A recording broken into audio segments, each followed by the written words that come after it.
Good morning, everyone. How's it going? Hope y'all are doing well this morning.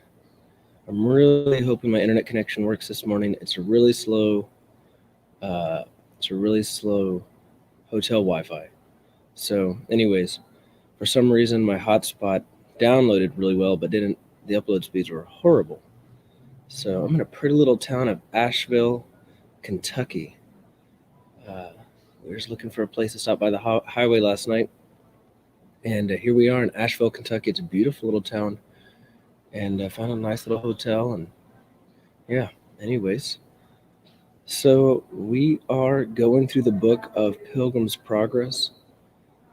This is really just an exercise that I'm going through for myself to get through the book in a meaningful way, in a way that isn't rushed necessarily. I'm not trying to check something off the list, just trying to get through the book and really, hopefully, um, I'm really hoping that it would affect somebody else's life like it did mine. And really, I haven't taken the time to go through it like this. I've listened to it. The last time I actually went through the entire book was listening to the book, so it's not necessarily rehashing this book or going through it again in this way. This is really the first time. Yesterday when we were reading, we got to the point where obstinate and pliable. These were two friends from the city of destruction that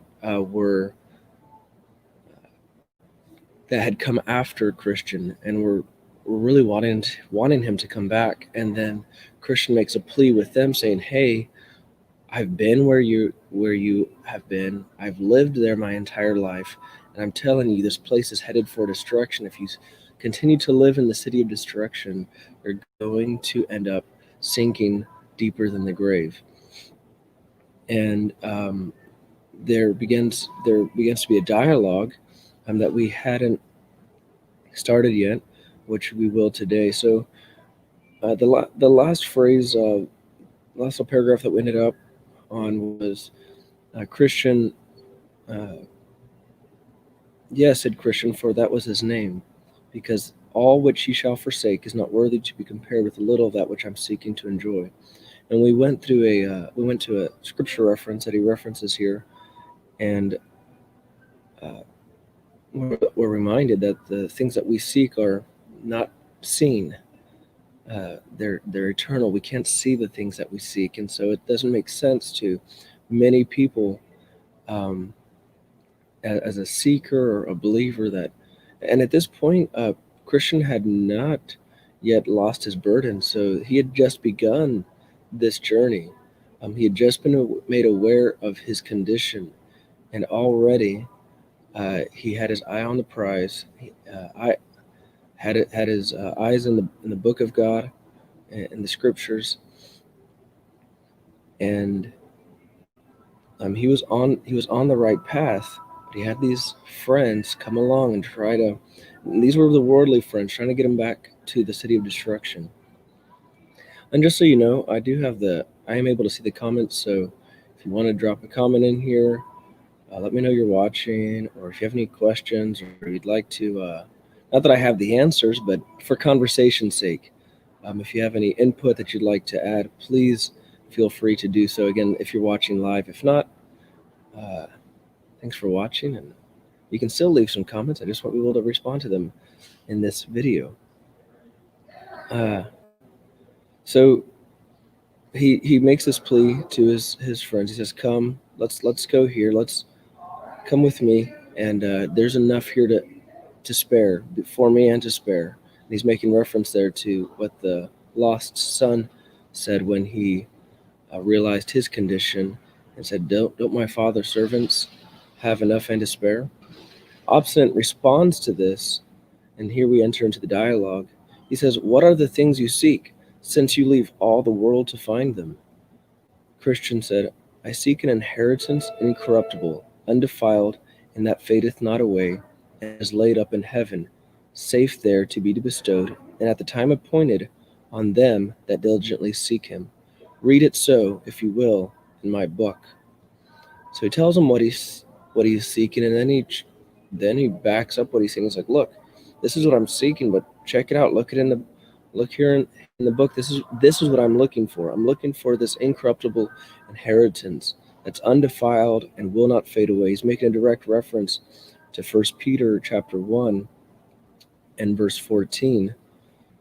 And I'll go ahead and read that. 1 Peter 1:14. As obedient children, not fashioning yourselves according to the former lusts in your ignorance. Am I in the right?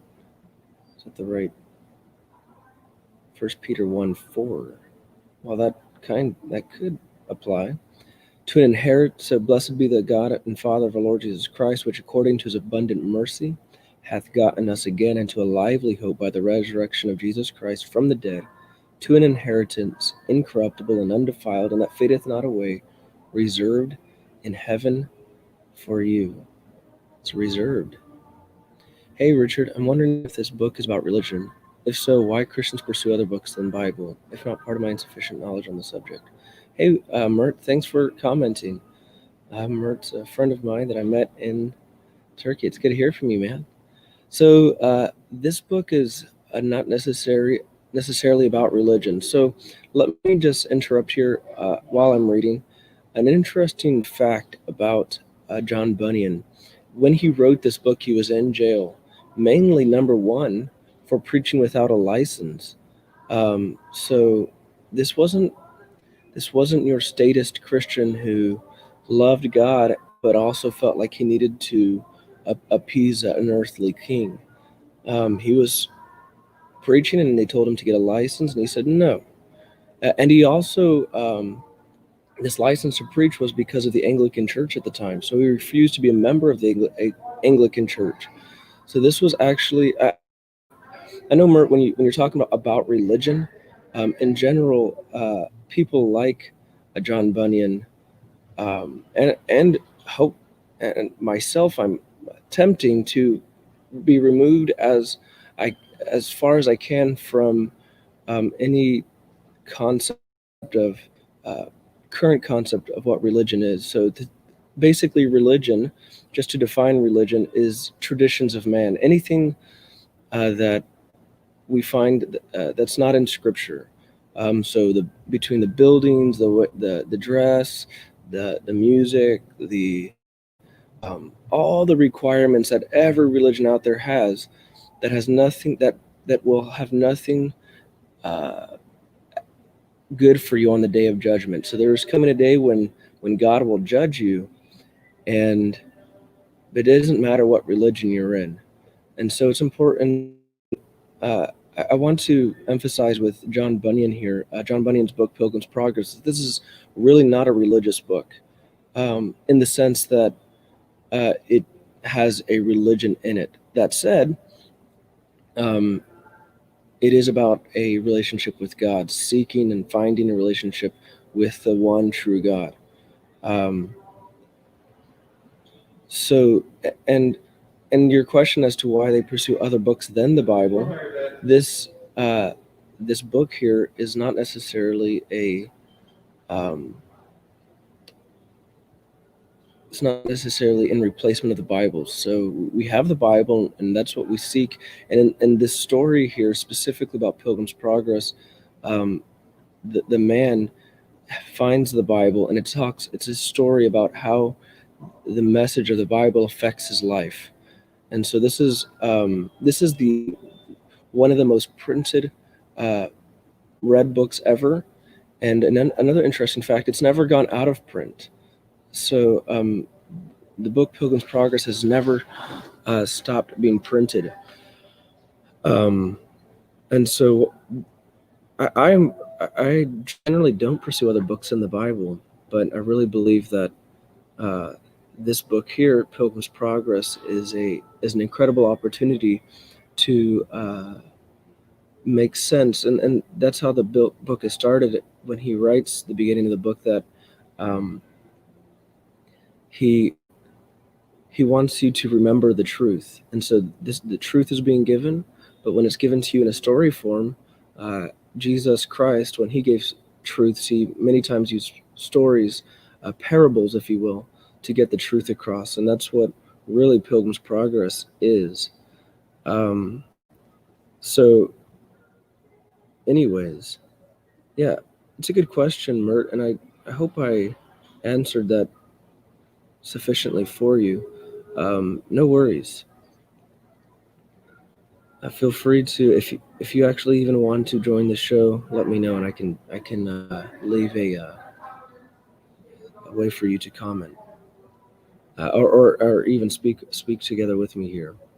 So we're gonna jump back here into the dialogue, and forgive me if you're here just for the reading, but that again, this is mainly just to.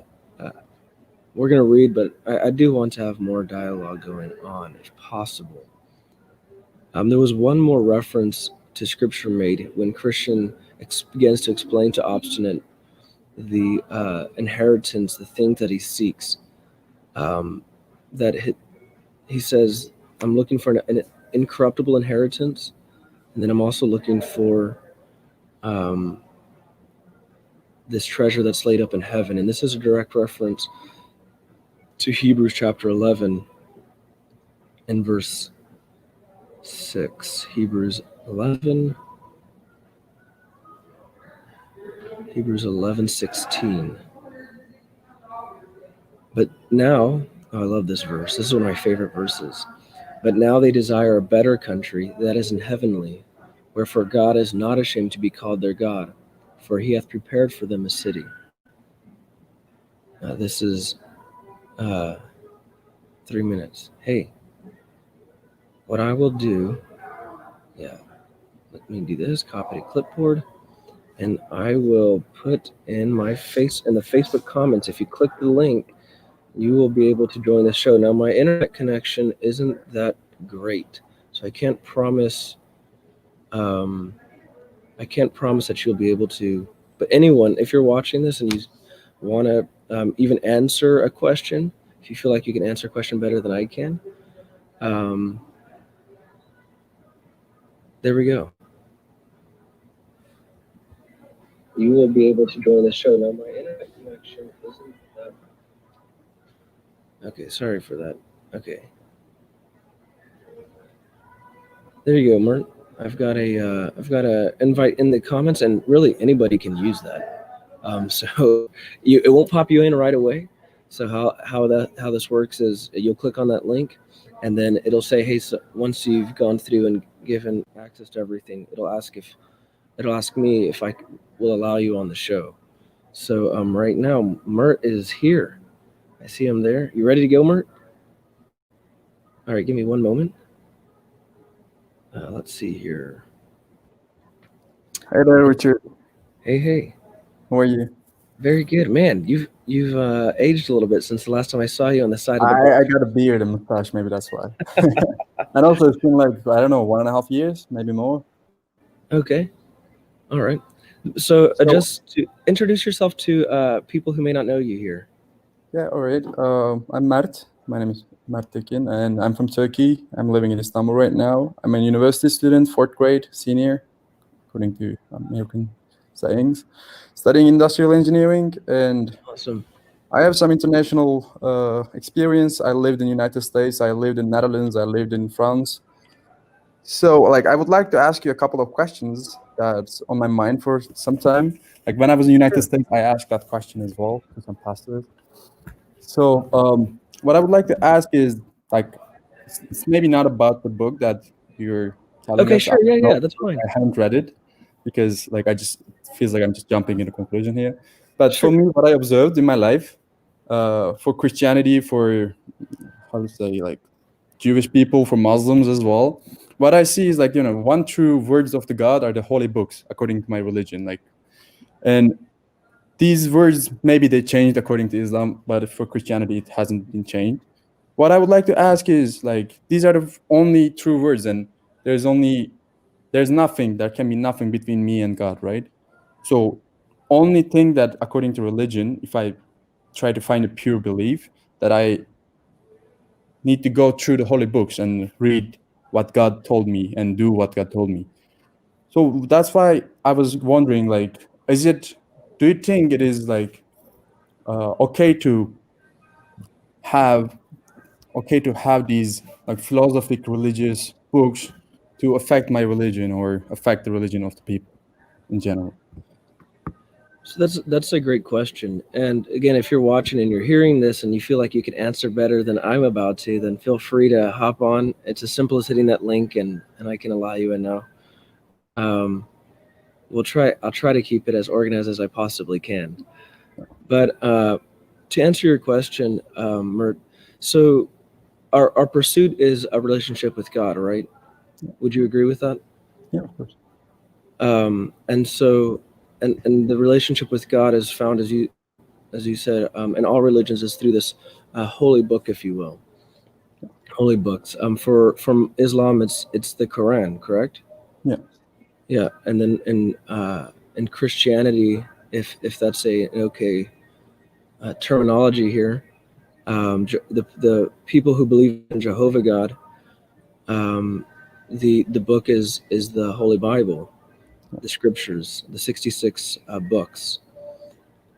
So I'd agree with you on that, but I would say the reason why I'm going through this book specifically is because um, so our goal is that relationship, and we have these books. But let's just say if you know the truth could be better explained, better remembered, or maybe you can't get to the truth because of the way you think. You grew up a certain way. So I grew up in a religious background. Um, and just to clarify, there's a lot of religions out there that use the Bible. All right, so people have used the Bible to kill people. They've used the Bible to imprison people unjustly. They've used this holy book to to they've used this holy book to really cause all kinds of problems and all kinds of false beliefs. Um, so even if we stuck with just the scriptures, it's not necessarily that doesn't mean that we're not going to have all kinds of wrong religions that come from it. Hey, are you still there, or did I lose you? I'm here. I'm here. I wasn't available. I'm listening. Sorry for you. Okay, yeah, no worries. Need to get into my seat. All right. Yeah, sure. So, and so this, so like I said, it's not like as if there's just one religion. Like I think I mean, there is a few different sects of Islam, Yeah. uh, There's like Shia, there's Sunni, and all there's those different a lot of things. flavors, even in Sunni. So the pursuit here, and like I said, I came from religious background myself, where I followed all the laws. Uh, I, I, I was very religious, but I was still, I had a problem, and the problem was that I didn't have a true relationship with God. I followed my religion. I did everything that my religion said to do, but one of the things that I was seeking for was freedom from the burden of sin, the wickedness in my life. I couldn't find freedom from that. I couldn't find true deliverance from that, and that's simply found in a relationship with God, of course. But the problem was that I uh, my religion made it all about the religion, right? As long as I dressed a certain way, I wore certain clothes, I showed up to certain events, um, I could appease myself and say, no, but I'm doing all the right things, and not truly address the real problem in my life, which was I'm a wicked person. I'm a wicked person, and no amount of religion is going to change that. Um, and not only did I come to the realization that I was a wicked person, but that I deserved the punishment for sin, which was hell. Uh, and this book, Pilgrim's Progress, just to tie it in with the book a little bit, um, is a similar story of somebody like that. It's giving the journey of a person who recognizes his condition, and in fact, you should not the unabridged just because it's very difficult in Old English. I mean, you can try. You're doing engineering, so you're a smart guy. But the book like I said, it's the second most read next to the Bible, and at the time when English was still a very young language, um, this book was not just widely read but widely understood. The concepts that are the way he presented these things for the common people, not the religious people, but just the everyday person who was reading this, uh, they found it very valuable because it it brought the truth in a way that was easy to understand. And it was not religious. I want to clarify that. This wasn't about John Bunyan, the author, was not a religious man. He would not join the church. He would not get a license. He would not get permission to preach. He would not conform to these things, these religious things. And just to, I'm gonna pause real quick for some people who are watching. Mert is a friend of mine in Turkey, that I met on the Bosphorus in a unique way, um, to say the least. But he just had a question: why do we look at other books besides the Bible when these are the source for our religions? And then we kind of pivoted off of that. And I wanted to give again some of my background so that you can understand why I'm doing this.